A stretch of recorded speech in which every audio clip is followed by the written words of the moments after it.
ஸ்ட்ரெஸ்ஸை மேனேஜ் பண்ணுறதுக்கான சுவாச பயிற்சிகள், தியான பயிற்சிகள், சன்லைட் எக்ஸ்போஷரோட ஒரு நடைப்பயிற்சி. அதே மாதிரி எப்போல்லாம் ஸ்ட்ரெஸ்ஸு வருது, ஒரு வேலையை நான் ரொம்ப ஃபோக்கஸ்டாக பண்ணணும்னு நினைக்கிறேன். ஸோ அந்த மாதிரி பண்ணும்பொழுது எனக்கு எக்ஸ்ட்ரா ஒரு சப்போர்ட் வந்து தேவைப்படுது, ஒரு சுகர் லெவல் வந்து எனக்கு தேவைப்படுது அப்படின்னு சொல்லும்போது 2 நட்ஸ் வந்து சாப்பிடுங்க அப்படிங்கிறதே நம்ம சொல்லியிருந்தோம். 2, 3 நட்ஸ் வந்து நம்ம சாப்பிடும்போது அவங்களுக்கு அந்த பசி வந்து குறைஞ்சிடுது. ஸோ அப்போ இன்னும் ஃபோக்கஸ்டாகவும் அவங்க ஒர்க் பண்ண முடிஞ்சுது.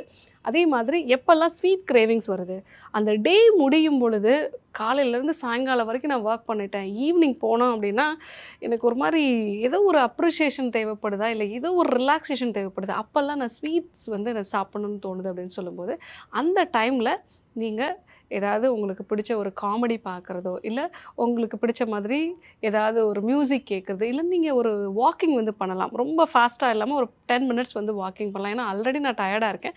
ரொம்ப ஃபாஸ்ட்டாக இல்லாமல் ஒரு 10 மினிட்ஸ் வந்து வாக்கிங் பண்ணலாம். அந்த சிச்சுவேஷனை அவாய்ட் பண்ணுறதுக்கு இந்த விஷயங்கள்லாம் நம்ம வந்து ஃபாலோ பண்ணலாம்.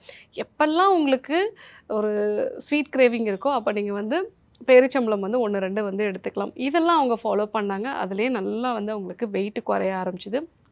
அது கூட அவங்க ஹாம்ஸ்ட்ரிங்கையும் ஸ்ட்ரென்தன் பண்ணக்கூடிய எக்ஸசைஸ் பண்ண பிறகு ஒரு 6 மாசத்துல கிட்டத்தட்ட வந்து 25 கிலோ வந்து வெயிட் குறைச்சிட்டாங்க. அது கூட அவங்களுடைய லெக் மசில்ஸும் நல்லா ஸ்ட்ரென்தன் ஆக ஆரம்பிச்சிடுச்சு.